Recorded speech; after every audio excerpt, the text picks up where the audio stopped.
Buenas mi gente, en esta ocasión vamos a ver qué locuras le podemos hacer a la PS2 Fat y Slim a día de hoy. Veremos modificaciones estéticas, mejoras bastante dudosas, magias según tu formato favorito, varios chips, recambios y todo por unos pocos euritos que no está el horno para bollos. Antes que nada os presento la mía que en realidad es una PS2 Fat con varias modificaciones más un mini PC. Sí, así es, en su interior hay una placa base LGA 700 de Asus con 16 GB de memoria RAM, una antena Wi-Fi, a priori la veréis sin duda y tengo puesto en cuanto a modificaciones, alimentación mediante USB-C gracias a este cargador PD de LC Power, el cual me permite prescindir de la fuente de alimentación original. Esto va bien por si la fuente ya no te funciona o simplemente algo estético, no sé. Tened en cuenta que hay mucha gente que empieza con la electrónica, es decir, no va a arriesgar su equipo más caro solo para practicar. Por tanto, yo no critico las modificaciones porque cada uno es libre de hacer lo que quiera con su consola, más faltaría. También le puse un HDD cargado de magia mediante el adaptador de red trasero y un puerto HDMI que realmente no suelo utilizar mucho la verdad, pero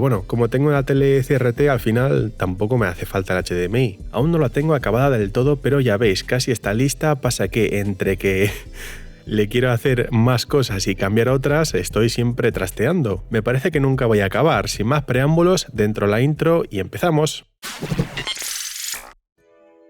La PS2 Fat o gorda fue lanzada primeramente en Japón en marzo del 2000, poco después en octubre en Estados Unidos y con el tiempo la fuimos viendo en otros mercados como el nuestro. Es curioso, antiguamente no éramos prioridad, pero a día de hoy, según productos, sí somos el number one. No sé si vivisteis esa época, pero la PS2 era toda una revolución. Sus ventajas destacaban por encima de su competencia, aparte de leer juegos de la PS1 y PS2, reproduce CDs de música y DVDs, además permitía tecnologías de sonido envolvente interesantes en su momento, cosa poco frecuente, las cuales lógicamente siguen a día de hoy solo que en su versión más reciente. En aquella época los reproductores de DVD, cadenas de música, Walkman y todo esto costaban un pastizal, por eso mismo la PS2 Fat se convirtió en un dispositivo todo en uno para toda la familia. El DVD fue una revolución, en sus primeras versiones cabían 4.7 GB, no daban tantos problemas con los lectores, casi no era necesario limpiarlo, a diferencia del VHS, ¡ay qué tiempos! Total, el lector láser es duradero y relativamente barato. Como curiosidad, este formato hoy en día alcanza los 8.5 GB gracias al DVD 9 de doble capa. Alrededor del 2001-2002 muchas personas seguían utilizando cintas VHS, pero poco a poco comenzamos a adaptar el mercado, cambiando de analógico a digital, más capacidad, menor tiempo, de carga menos tamaño y sin los inconvenientes de las cintas tradicionales, que podía ir mal. El diseñador que creó esta joya es Ken Kutaragi. Sus diseños son tan buenos que parecen estar recién lanzados, muy atemporales y con la interfaz tan característica, ¿no? En mi opinión mejora la PS1, pero cuestión de gustos. El hardware estaba muy adelantado a su tiempo, los ingenieros de software no sabían ni cómo explotarlo por completo, muchos juegos ni siquiera hacían sudar al poderoso chip, además la Fat contaba con una característica única en su interior, realmente tenía dos procesadores, el famoso Emotion Engine que movía los juegos de PS2 y otro para los juegos de PS1, es decir, los juegos de PS1 no se emulaban sino que eran ejecutados como si tuviéramos una PSX. Eso sí, algunos lectores no salieron tan buenos, sin embargo en ocasiones limpiándolo por arriba y abajo vuelve a funcionar perfectamente. Depende de tu versión porque hay diferentes modelos y generaciones. Pese a las críticas actuales sobre los gráficos, si usáis un televisor CRT de los antiguos, no exagero, se ve requete bien y os aseguro que no es lo mismo emular que jugar al sistema original. Hay diferencias en la iluminación, sombras y mucho más, hay muchos ejemplos en YouTube, creo que no es necesario hacer más hincapié en todo esto. Emulando consigues una definición superior, es cierto, aunque te falta un poco de vida, ¿no? Debido a que la iluminación es como más pobre, no tan realista. Cuidado con el Emotion Engine a día de hoy, ¿eh? Por ejemplo, si pruebas Final Fantasy, Kingdom Hearts y estos juegos estéticamente preciosos en televisores CRT, la experiencia es muy diferente. Y nada chicos, de verdad yo amo este sistema, para mí es mi consola favorita, entiendo que a mucha gente a lo mejor pues no le hace tanta gracia o a lo mejor algo más antiguo, más reciente, en fin. Desde mi punto de vista es una de las mejores generaciones, su catálogo de juegos, su rendimiento, sus accesorios, de verdad que es una pedazo de consola aún a día de hoy. Y nada gente, vamos con las cositas que se le pueden hacer. Empezamos por uno de los clásicos, salida a HDMI. La PS2 usa un cable compuesto que luego entraremos en detalle porque hay 3 tipos. Esta modificación, por suerte, suele ser muy barata. Tenemos desde estos módulos básicos por 2-3 euros, un aparato externo que además nos divide el audio a RCA y llegando hasta el método más caro usando este chip, el cual aparte de brindar salida a HDMI te rescala la imagen a 1080p, pero bueno, técnicamente esto es imposible, al final los juegos tienen una resolución y sí es posible hacer trucos, pero vamos, es que los propios diseños, es decir, en los juegos hay X polígonos, entonces tú no puedes multiplicar por arte de magia la cantidad de polígonos porque te da la gana, esto es imposible. Que a lo mejor luego te aplica un anti-aliasing un poco mejor para que lo veas más definido y tal, sí, pero ni de lejos esto es Full HD o 1080 real, vamos, estamos muy lejos de esa calidad. Tampoco quiero entrar mucho en detalles porque entiendo que hay gente que se gana la vida con ello, pero vamos, para mí prácticamente y técnicamente lo que tú quieras, esto es imposible.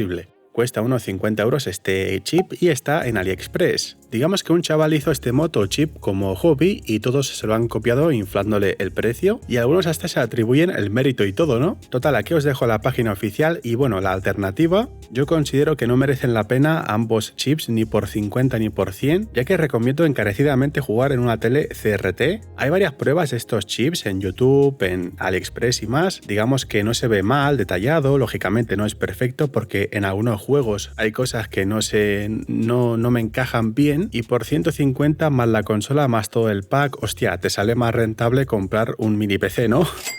Y emular todos los sistemas, digamos, a retro. Eso sí, yo respeto cualquier modificación, cada uno que se gaste la pasta en lo que quiera. Si tienes un buen equipo de audio o te mola cómo queda estéticamente el aparato, bueno, tampoco vale tanto, 10-15 euros más o menos. El cable completo con todas las salidas cuesta unos 3-5 euros, que sería el famoso cable compuesto HDTV compatible con PS2 y PS3. Lo guapo que en la PS3 te permite el famoso HDTV o alta definición y si os acordáis muchos cascos de la época venían con cables tipo RCA, los famosos Turel o los Triton y tal. Otra cosa de las típicas es ponerle magia. Actualmente hay varios métodos mucho más simples y variados, por tanto según lo que tengas te puede ir mejor uno u otro. El que está de moda actualmente es usar un HDD mediante el adaptador de red, cuesta unos 10-15 euros más o menos y lo tienes con conector SATA o IDE según tu disco duro, permite 2,5 o 3,5 pulgadas en cuanto a formato. Respecto a usar un SSD es tontería porque la PS2 internamente se mueve a unos 40-50 MB por segundo, por tanto no aprovecharás el SSD. Esa gente que le mete es simplemente porque le pagan o está patrocinado el vídeo y tal y ya está. Ya hay vídeos comparando los tiempos de carga de cada formato y no es más rápido el SSD. Este método es fácil ya que solo necesitas evidentemente un disco duro de hasta 2 TB, el mío tiene 300 GB por ejemplo, un cable adaptador de HDD a USB o también puedes usar los SATAs internos de tu PC, suelen ser negros o rojos, su conector es así y nada, es muy sencillo, una vez conectado solo necesitas un par de aplicaciones. Una a fin de formatear el HDD en formato PS2 y otro para cargar la magia dentro. Este sistema permite juegos de PS2, PS1, además hay varios mods que te dejan hacer más cositas. Por cierto, aquí no somos ni dioses ni jueces, no debatimos si hacemos el bien o el mal. En mi caso mi lector se murió en la segunda PS2, bueno tengo 3 y pese a limpiarlo bien y tal, engrasarlo, además revisé el motor, le cambié el propio lector y nada, no, por lo que se ve hay algo interno que no va bien y tampoco me voy a estar aquí 4 horas para arreglar el lector. Los archivos y programas son totalmente gratuitos, algunos se atribuyen al mérito de erróneamente de crear este mod, no obstante el FreeMS Boot es obra de Jimmy y vemos bastante también Lopo3 y JJ. Si vais a la página oficial de GitHub podéis descargar todo lo necesario. Con este programa formateas tu HDD o SSD, bueno, lo que tengas. No sé si me explico, básicamente ellos lo que hicieron en su momento es crear una copia en bruto de su disco duro y tú lo que te bajas es como una especie de RAW o copia ISO, la cual la pasas a tu unidad HDD y con esto ya tendrás el FreeMS Boot, digamos, que se puede ejecutar automáticamente. Una vez lo copies, si coges el HDD y lo conectas a la PS2 verás que ya se enciende y todo y funciona, pero después solo te quedará transferir las magias, solo necesitarás la otra aplicación y listo. Una vez hecho todo, simplemente conectas el adaptador a la PS2 y cuando esté iniciando le das a L1, a partir de ahí ya estarás utilizando el OPL.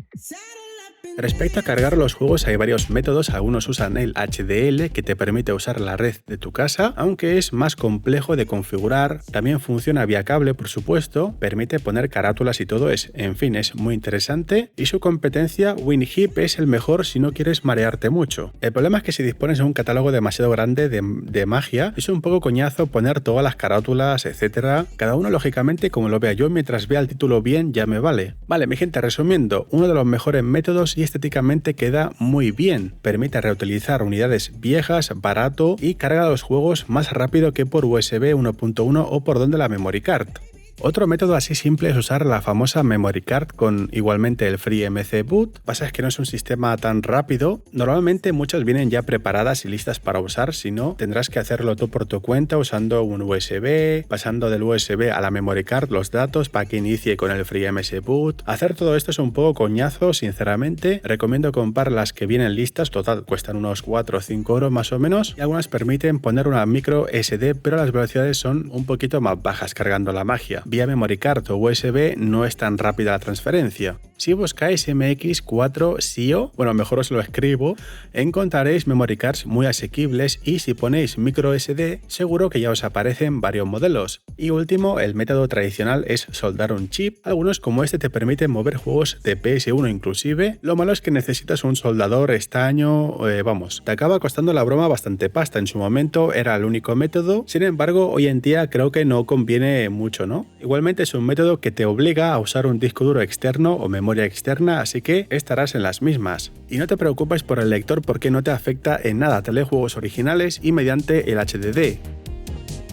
Advertencia, con esta modificación debes ir con mucho cuidado. Antes de tocar cualquier cosa asegúrate de que tu consola está totalmente desactivada de la corriente y desenchufada. Te recomiendo incluso quitar los cables por si acaso de corriente, así que ante todo seguridad. La fuente de alimentación es la parte más peligrosa, pese a que la consola no está conectada a la corriente es indiferente, debido a que los condensadores o capacitores se quedan con carga, disculpas, y ojito que hay 400 voltios y te puedes pegar un buen susto. No toques ni por donde los pines ni por arriba ni nada. Recomiendo tocar la placa por los extremos, en mi caso los condensadores estaban descargados y ya veis que voy igualmente con muchísimo cuidado por si acaso. Un mod de los más locos es alimentar tu PS2 mediante un cargador PD. Ojo a lo de PD porque es importante, estos cargadores permiten la entrega de diferentes voltajes y potencias. En concreto nos interesa 12 voltios y mínimo 2,2 amperios, como veis cuanto mejor sea el cargador más potencia ofrece y voltajes. Tened en cuenta que la consola más periféricos más el HDD consume más o menos unos 2 amperios y 12 voltios que hacen un total de 22 watts más o menos, así que te recomiendo como mínimo que te asegures los 25 watts por si acaso. Y una vez tengamos un cargador decente solo necesitamos esta plaquita con puerto USB-C, simplemente configuramos estos switch a 12 voltios y soldamos un par de cables positivo y ground. La PS2 FAT usa doble pin de entrada y doble de ground, yo opté por dar uso a los extremos, pero bueno, aquí ya cada uno como lo vea. Como tampoco pasa mucha potencia no hay que fliparse y al final puse el puerto aquí. Por ahora lo pegué con pegamento de ciacrilato, bueno, al igual me lo invento esto, pondré el nombre exactamente, y bicarbonato sódico. Es una solución interesante si vuestra alimentación de serie no funciona. Hay muchas PS2 que no encienden o no dan señal y tal, y es por la fuente, por lo cual es una forma muy barata de ahorrarte el tema de comprar otra fuente o comprar un tester, componentes y tal para probarla.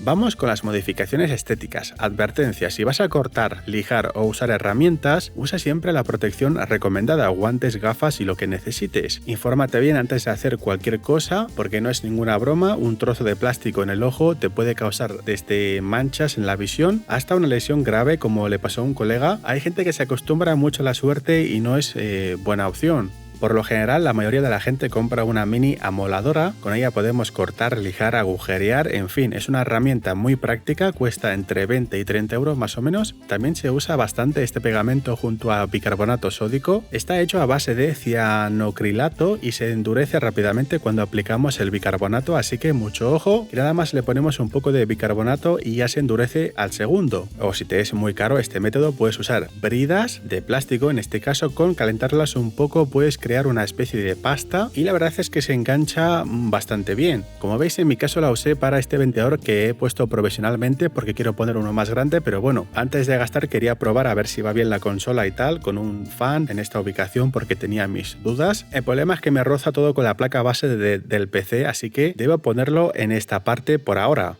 Para hacer una ventana simplemente necesitas metacrilato, disponible en varios tamaños. En cuanto a grosor, cuesta entre 3 y 15 euros según tamaño, grosor y más, y con engancharlo en los bordes se aguanta bastante bien. Además hay gente que le mete tornillos, como veáis. Si le ponéis un poco en los bordes ya se sujeta por sí solo y me parece una modificación bonita en mi opinión. Lo único que si vais a hacer agujeros grandes no hagáis como yo y compra mejor este accesorio para el taladro. Yo como no tengo taladro ni el accesorio, pues hice un apaño y fuera. No me preocupa porque después de hacer las pruebas, a ver cómo va, si se calienta mucho el equipo o no, ya pondré otro fan y haré las cosas un poco mejor. Necesito bajar un poco más las temperaturas por ahora. En fin, es un proyecto de fin de semana, no es que me urja tanto. Sacrificando el lector cabe un ventilador fácilmente de 8 o 12 centímetros. Recomiendo que sea silencioso y, como digo, si disponéis del accesorio de agujeros, mejor. A ver, que se pueden hacer agujeritos alineados fácilmente, además con la forma que tú quieras, y a lo mejor quizás te queda más bonito. En fin, yo como necesito una ventilación mejorada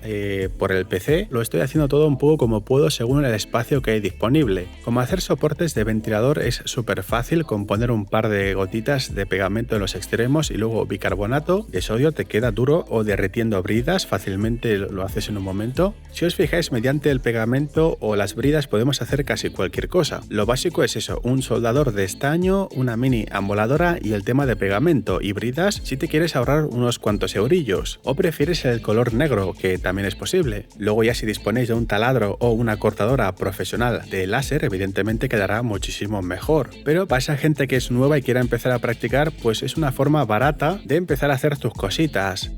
Respecto al disipador, pues sí, se puede cambiar. El problema es que sí o sí tendrás que aprovechar los mismos agujeros. He visto algún usuario por ahí en YouTube que ha adaptado el disipador de un portátil, digamos, pero un buen sistema como tal no hay. No queda otra en el tema disipación que hacer apaños. A modo de idea, piensa que te puedes crear un packet manual con estos trucos, con las bridas y tal fácilmente, y usar un disipador más grande de PC, de AM4 por ejemplo, que valen muy poco. Yo por ahora tiro con el apaño porque no me cabe con el PC. En cuanto vea algo compacto probaré a ver si cabe bien. Ya sabéis, los típicos disipadores de perfil bajo, ya se verá si es posible hacerlo realidad o no. Y nada, gente, vamos con los accesorios. Si te falla el puerto de los mandos, puedes usar este adaptador vía USB. Es interesante para el que esté haciendo un proyecto como el mío más o menos. Ojito, los mandos para juegos de lucha me encantan. Por supuesto, un hub o divisor multiconsolas, típico accesorio de la época. Pese a que la famosa pantalla es poco frecuente y difícil de ver, existe en la versión Slim, queda de cine. También hubo un maletín oficial, entre comillas, portátil, aunque bueno, en mi caso la pongo en la mochila y fuera. Una de las cosas más populares son los mandos inalámbricos. Funcionan mediante un receptor y los hay de diferentes colores, incluso transparentes. Por si fuera poco, existen receptores Bluetooth sueltos por si prefieres usar tu propio mando. El mando a distancia, Dios, a mí me encanta. En su momento me pareció muy bonito y no lo tengo. La gente que tenga DVDs y tal puede ser interesante ver una peli antigua en un CRT. Stands hay varios y bueno, ahora con las impresoras 3D puedes crear la tuya propia a tu gusto o bajarte algún modelo que te mole. Y no menos importante, el puerto iLink, que te permite conectar dos PS2 FAT y jugar multijugador cada uno en una pantalla. Es lo más cerca que estamos la mayoría de jugar online. Cuesta unos 2-3 euros el cable, no es muy caro, además hay cables compuestos que también lo integran y puede ser bastante guapo si te quieres montar un ciebre en casa. En mi caso no lo he probado, pero tiene muy buena pinta. Finalmente, recambios. Por un lado tenemos los comunes como ventiladores, joysticks o palancas, soportes para el disco duro de 2,5, botones de encendido, algunos cables flex, que son estos cables planos, lectores, aunque internamente existen varios diseños, o sea, por fuera son similares, todos con la misma caja, y luego por dentro, según el tipo que sea, el mecanismo para mover el lector, para coger el CD y tal, es ligeramente diferente. Fuentes de alimentación, varias etiquetas y hasta existen diferentes plásticos como el transparente o el azul típico de Japón, el cual aquí no llegamos a ver en España y otros países. En azul me parece preciosa igualmente, en transparente también mola mucho. Esto básicamente está disponible iStock y por otro lado componentes eléctricos. Según recambio es complicado, generalmente con el tema alimentación no tendréis problemas. Si es algo muy concreto, un chip o algo, olvidaros, seguramente no lo vais a encontrar. Podéis buscar la pieza en estas webs, hay condensadores, resistencias, motorcitos, etc. También os digo, en ocasiones pensamos que los lectores están atascados o los motores no funcionan y con moverlo un poco, limpiarlo bien, engrasarlo, vuelve a la vida perfectamente. Yo recomiendo octopart.com, Finechips también es posible, Mouser.es, DigiKey.es. Para mí son las mejores páginas, hay un poco de todo. Es cierto que si es algo muy concreto, algo muy especial, a lo mejor no lo encuentras, pero siempre puedes comparar y buscar algo parecido que encaje. Por ejemplo, imagínate que estás buscando un condensador de 400 voltios y no lo encuentras, pues a lo mejor encuentras uno de 420 que te sirve, así que mírate más o menos bien las categorías y a lo mejor encuentras lo que estás buscando. También te digo, en tu tienda local son cosas que normalmente no valen mucho, por céntimos ya tienes el recambio y a veces un condensador pues cambiarlo es relativamente sencillo. Ahora sí, si empiezan a fallar muchas cosas, no te mates, lo mejor es que te pilles el puerto Type-C y hagas un par de soldaduras y ya está.